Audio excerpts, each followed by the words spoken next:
ओवैसी हो या अरशद मदनी हो या समाजवादी पार्टी के कोई सांसद हो, इन्हें वोट बैंक की राजनीति करना है। मुसलमानों के दिलों में भय पैदा कर कर ये वोट हासिल करते हैं। ये तो अंधेर नगरी में चार रखी है इन्होंने वक्फ बोर्ड वालों ने, जो सबों की जगह छीन रहे हैं और महंगे में बेच रहे हैं। जो हमारे बुजुर्गों ने वक्फ करी थी इसलिए कि हमारे काम आए जिंदगी में, लेकिन सब और लोग मजा उठा रहे हैं, हम बेकार हैं। जितने भी वक्फ बोर्ड में मेंबर हैं, सदस्य हैं मुस्लिम, उनका बायोडेटा उठाओ। पहले वो कुछ नहीं थे, आज वो बड़ी बड़ी गाड़ियों में घूम रहा है। उनकी कोठी बंगले आप चेक करो, उनके खर्चे चेक करो। होता है कि प्रॉपर्टी पड़ी है लोगों की, अवैध कब्जे करे पड़े हैं लोग, उसका किराया खा रहे हैं, कोई कुछ कर रहा है। कि भाई एक टीम बनना चाहिए जिसके एक सरकार की निगरानी में सारे काम हो।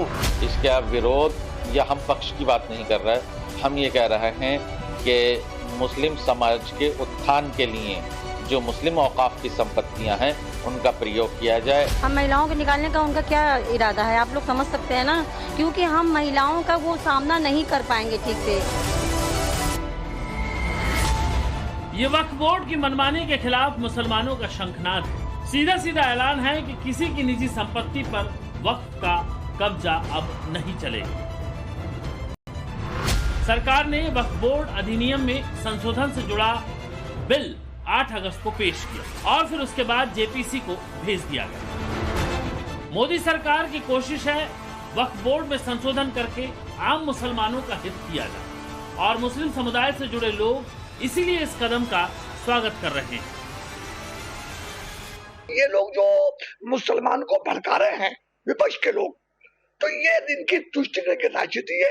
ये हिंदू और मुसलमानों के बीच में खाई पैदा करना चाहते हैं। हम लोग इसका विरोध करते हैं। हम चाहते हैं कोई भी सरकार बिल लाती है तो उसको पहले समझा जाए, ना कि उसका प्रोपेगेंडा बना के हिंदू मुसलमानों में बांट के उसका भ्रम और शहर का माहौल खराब किया जाए। बहुत अच्छा कानून है, बहुत बढ़िया कानून है, लागू होना चाहिए। मालिक को चीज मिलनी चाहिए, मालिक का कब्जा होना चाहिए, जो वो उसे यूज करे या अपने बच्चों को यूज कराए। एक अच्छा कदम है ये, इसमें किसी को कोई इतराज नहीं होना चाहिए। बिल आने दीजिए, बिल देखते हैं उसमें क्या चेंजिंग करी है।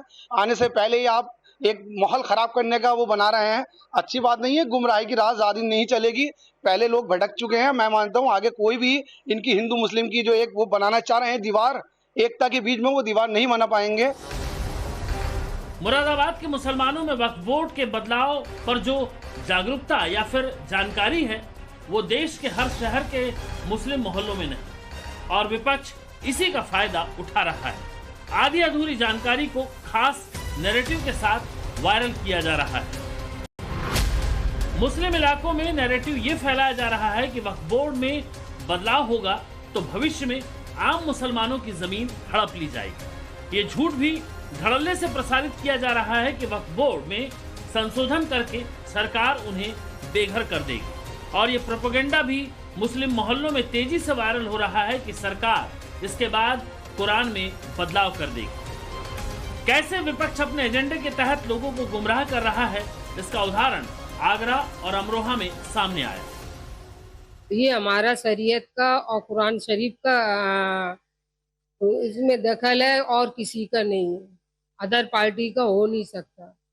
जब सबके अपने अपने मसाइल हैं, गुरुद्वारे में जाओ तो पंजाबियों का अलग है, सिखों का, हिंदुओं का अलग है, तो फिर हमारे में क्यों दखल अंदाजी है। जिनकी जमीनें छिन गई हैं वक्फ बोर्ड की, और जिसमें कि सरकार ने ले ली है, किसी और व्यक्ति ने ले ली है, तो वक्फ बोर्ड को ये अथॉरिटी होती है कि वो उनके लिए केस लड़े उनके फेवर में, जिससे कि उनकी ज़मीनें वापस आ सकें।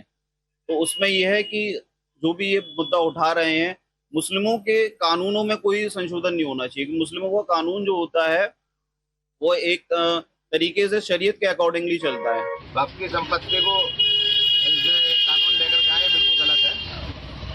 इसका हम विरोध करते हैं, समाजवादी पार्टी इसका विरोध करती है। बोर्ड एक ऐसा बोर्ड है जहां महिलाओं की भी भागीदारी है, ये कोई नया मामला नहीं है, और समाजवादी पार्टी जो कह रही है वो सही कह रही है, और जनता के हित के लिए वो इसका विरोध करती रहेगी, हमेशा करती रहेगी। मुस्लिम समुदाय के इन ज्यादातर लोगों को ये नहीं मालूम है कि सरकार वक्फ बोर्ड में सुधार क्यों करना चाहती है। ये सिर्फ विपक्ष के फैलाए जा रहे नैरेटिव में उलझ रहे हैं। इसीलिए वक्फ बोर्ड पर दो तरह की राय मुस्लिम समाज से मिल रही है।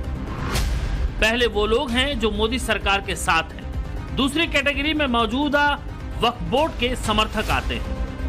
अब कितने % लोग खिलाफत में हैं और कितने सपोर्ट में हैं, इसका कोई सटीक आकलन तो नहीं, लेकिन जमीयत उलेमाए हिंद के अरशद मदनी, जमात इस्लामी हिंद के मलिक मुतासिम खान, अंजुमन इंतजामिया कमेटी के SM यासीन, AIMIM के सांसद असदुद्दीन ओवैसी, समाजवादी पार्टी के मोहिबुल्लाह और मुस्लिम वोट बैंक की राजनीति करने वाले तमाम दल वक्फ बोर्ड के बहाने भड़काऊ एजेंडा सेट कर रहे हैं। यह अलग बात है कि दिल्ली का मुस्लिम समुदाय ऐसे किसी भी झांसे में नहीं आता दिख रहा। वो नाराज हुए हैं जो कांग्रेस के पिट्ठू हैं, जिन्होंने माल खाया है कांग्रेस में वक्फ बोर्ड में रहते हुए। उनकी संपत्तियों की चेकिंग कराओ आप। उस जमाने में क्या थे, कुछ लोग तो रिक्शा पे जाते थे, आज स्कॉर्पियो, मर्सिडीज, आप फॉर्च्यूनर गाड़ियां उनपे। कौन से बिजनेस है उनके? वक्फ बोर्ड के में जो भी बनता है वो करोड़पति बन जाता है, क्योंकि माल खाते 3-3 लाख रुपए, 4-4 लाख रुपए रसीदों के लेते ही है। आप उनसे जाके पूछो जिनके किराए बढ़ाए हैं, आप उनके इमामों की तनख्वाह कौन सी दे रहे हैं? वैसी तो अपनी सीट चमकाते हैं ना। जब तक ये बात नहीं करेंगे तो कैसे मामला होगा। मोदी जी बहुत बढ़िया काम कर रहे हैं। वो अपने आप को चमका रहे हैं और पूरी राजनीति वो कर रहा है। बस सिर्फ मुसलमान जरा सा अनपढ़ होता है, इस वजह से हम लोगों को ज्यादा पता नहीं होती। जो वो पढ़ लिख कर, इसलिए वो अपने आप को चमका रहे हैं। वैसे तो वक्फ बोर्ड में पहले भी संशोधन हुए हैं, लेकिन तब शक्तियों का विस्तार हुआ था, इसीलिए किसी को ऐतराज नहीं था। लेकिन जैसे ही मोदी सरकार ने पर कतरने शुरू किए तो आसमान सिर पर उठा लिया गया। बखेड़ा खड़ा कर ये जताने की कोशिश की गई कि मुसलमानों के सबसे बड़े हमदर्द वही हैं, लेकिन बरेली से बुरहानपुर तक वक्फ की सच्चाई जानने वाले विपक्ष के सियासी मंसूबों पर पानी फेर रहे हैं।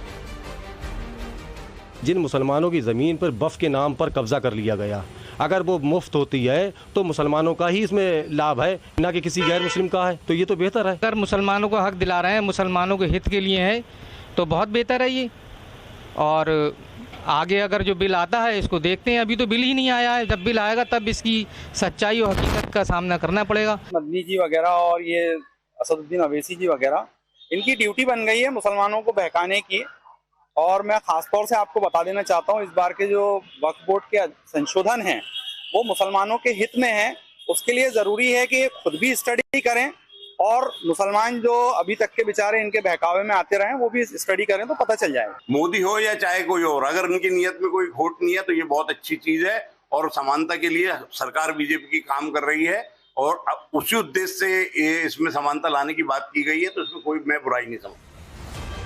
मोदी सरकार का वक्फ बोर्ड को लेकर एक और प्रस्ताव है और वो है कम से कम 2 महिलाओं का प्रतिनिधित्व। लेकिन कुछ मौलानाओं को महिलाओं की ये भागीदारी रास नहीं आ रही, वो इसे शरीयत के खिलाफ बता रहे हैं। हालांकि मौलानाओं की इस आदिम युग वाली सोच पर वाराणसी की महिलाएं सवाल उठा रही हैं। ट्रिपल तलाक से पीड़ित महिलाएं हैं या जो विधवा महिलाएं हैं, उनके लिए वक्फ अपनी संपत्ति के या वक्फ के पास जो आय है उससे उनको कुछ सहूलियत दे, उनको पेंशन दे, गुजारा भत्ता दे, कुछ तो करे वक्फ। तब तो लगता है कि हाँ समाज के लिए वो फायदेमंद है। या फिर अपनी सिर्फ जेबें भरने के लिए वक्फ को बना करके बैठना और ये कहना कि वक्फ में कोई परिवर्तन नहीं होगा, इसका मतलब ये है कि आप ये कहना चाहते हैं कि आप भारत के पक्ष में या महिलाओं के पक्ष में जो भी बात होगी उसमें हम कहेंगे कि टच मी नॉट, हमें टच मत करिए, नहीं तो हम इसका विरोध करेंगे। वक्फ बोर्ड जो आप लोग संपत्ति होती है उसको ले सकते हैं, उसमें वक्फ बोर्ड में महिलाओं के लिए जगह नहीं है, तो आपको लगता है कि उसमें महिलाओं को भी जगह होनी चाहिए? बिल्कुल होनी चाहिए, महिलाओं की जगह क्यों नहीं होगी। हम महिलाओं को निकालने का उनका क्या इरादा है, आप लोग समझ सकते हैं ना। क्योंकि हम महिलाओं का वो सामना नहीं कर पाएंगे ठीक से, इसलिए हम लोग को निकालना चाह रहे हैं। वो उनके अंदर हिम्मत, ताकत हो, जुनून हो तो हम लोगों का सामना करें। वक्फ बोर्ड कैसे काम करता है, कैसे संपत्तियों को हथिया लिया जाता है और फिर उस जमीन को बेचकर कैसे रुपयों का गड़बड़ झाला किया जाता है, इसकी सच्चाई वो लोग अच्छी तरह जानते हैं, जो वक्फ बोर्ड में रहते हुए उसकी बारीकियों को जानते हैं। मुस्लिम समाज में किसी तरह का भ्रम ना रहे, इसलिए हमने ऐसे ही 2 लोगों से बात की। सुनिए उन्होंने कैमरे पर क्या बताया। आप वक्फ बोर्ड का ऑफिस जाके देखिए, ऐसा लगेगा कराची में आ गए हम। भाई ये सरकार का ऑफिस है तो वहाँ कोई हर कास्ट का आदमी होना चाहिए कि नहीं होना चाहिए? वहाँ कोई ड्रेस कोड नहीं है, सलवार कमीज पहनते हैं, आ जाते हैं सुबह उठ करके। फिर वो चले जाते हैं वहाँ से। वहाँ ड्रेस कोड भी होना चाहिए। वहाँ हर कोई बहन थोड़ी है कि वहाँ हिंदू अधिकारी नहीं रहेगा। जब आप हिंदू ऑफिसर को वहाँ रखेंगे तो उसको डर रहेगा कि मेरी पीएफ मेरा जमा है, मेरा तो गलत काम करने को घबराएगा। मगर ये क्या है कि ये होता क्या है, टाइमली आते हैं, टाइमली जाते हैं, वो गलत काम करते रहते हैं अपनी जलेबी वाली भाषा में, और रजिस्टर में अपने लिख दिया कुछ भी, और वो वही पढ़ के सुना दिया, क्योंकि दूसरा पढ़ नहीं सके कि हम क्या गोलमाल कर रहे हैं। को ये समझने की ज़रूरत है, बिना आपस में बिना सोचे समझे बिना राय किए किसी तरह की प्रोपगंडा नहीं होना चाहिए। मेरा ये कहना है कि किसी तरह का कोई भी कानून बने, इस पर मुझे कोई आपत्ति नहीं है, लेकिन मेरा व्यक्तिगत राय ये है कि जिस उद्देश्य से वक्फ की प्रॉपर्टी को दान किया गया था, डोनेट किया गया था भगवान के नाम पर, अल्लाह के नाम पर, गॉड के नाम पर, अगर उस उद्देश्य के लिए सरकार कानून बनाती है तो ये बहुत अच्छी बात है। उसके लिए सरकार का बहुत बहुत शुक्रिया। वक्फ बोर्ड से जुड़े लोग सरकार के नए स्टेप के बाद जिन बातों को बता रहे हैं, क्या वो मुस्लिम मोहल्लों में ठीक उसी तरह से पहुंच पाती है? हमने ये भी समझने की कोशिश की। सुनिए क्या सामने आया। ट्रिब्यूनल उसको एग्जामिन करती है, दूसरे पक्ष को सुनती है और सुनने के बाद एक निर्णय करती है। तो जमीन का छीनना तो मेरे समझ में नहीं आता कि कोई जमीन छीन जाएगी। हाँ, एक लॉन्ग प्रोसेस ऑफ लिटिगेशन की बात कह सकते हैं और मल्टीप्लिसिटी ऑफ लिटिगेशन की बात आप कर सकते हैं। सरकार कोई एक लॉ लाती है, लाना चाह रही है, अगर वो कह रही है कि इसको बेटरमेंट के लिए ला रही है, तो वो तमाम उन लोगों को से कांटेक्ट करके कि आप इसको कैसे सुधारा जा सकता है, इससे कैसे कम्युनिटी का बेनिफिट हो सकता है, इंटायर नेशन का कैसे बेनिफिट हो सकता है। तो वक्फ का तो कॉन्सेप्ट यही है ना कि वो किसी जाति की मिल्कियत तो है नहीं ना, जाति के बेनिफिट के लिए है, वो तो पूरे देश के लिए। तो गवर्नमेंट कोई ऐसी चीज लाए जिससे जो है इससे देश का फायदा मिले। भाई जो यतीम खाने खोलेंगे तो उसमें बेचारे बच्चे ही तो पढ़ेंगे, उसका डेवलपमेंट करे, सरकार खुद उसमें फंड लगाए। करनी और कथनी में कोई फर्क ना हो अगर, तब तो बहुत अच्छी बात है। लेकिन यहाँ पे तो कहा कुछ जाता है, सबका साथ सबका विकास, लेकिन इस किस्म का अभी कुछ फील्ड में कुछ दिखाई नहीं दे रहा है। अगर वापस पाने में आसानी होगी तब तो बेहतर है कि भूमाफिया कब्जा करके बैठे हैं। वक्फ की ज़मीन का मतलब ये होता है कि गरीबों की और धार्मिक से रिलेटेड फ़ायदा पहुँचे, लेकिन ऐसा फ़ायदा तो पहुँचता नहीं है। वक्फ की जो भी ज़मीनें हैं और लोग रेंट में यूज़ करते हैं बना के या फिर किराए पे चला रहे हैं, तो ये गलत है। अगर इसमें कुछ जेन्युइनली हो रहा है तब तो ठीक है, अगर ऐसा नहीं होता है तो फिर गलत है। मुस्लिम समुदाय के कुछ प्रतिनिधियों के जरिए सरकार वक्फ पर फैले भ्रम को भी दूर करने के पक्ष में है। विपक्ष के विरोध को भी सहमति बनाने की कोशिश जेपीसी के जरिए हो रही है। लेकिन सवाल है कि क्या वक्फ बोर्ड पर मचा बवाल थमेगा?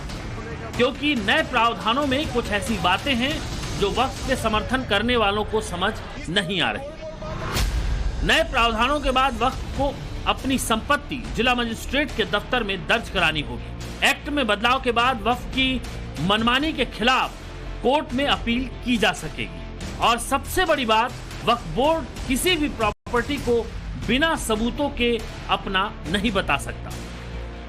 हालांकि इतना तय है कि वक्फ बोर्ड को लेकर सरकार और विपक्ष के बीच तकरार चलती रहेगी। सरकार का सुधार को लेकर तर्क है, जबकि विपक्ष विरोध का बहाना बनाकर मुस्लिम समुदाय को कंफ्यूज करने का मंसूबा पाले हुए है। वाराणसी से आशुतोष सिंह और दिल्ली से अभिषेक राज के साथ ब्यूरो रिपोर्ट, टाइम्स नाउ नव भारत।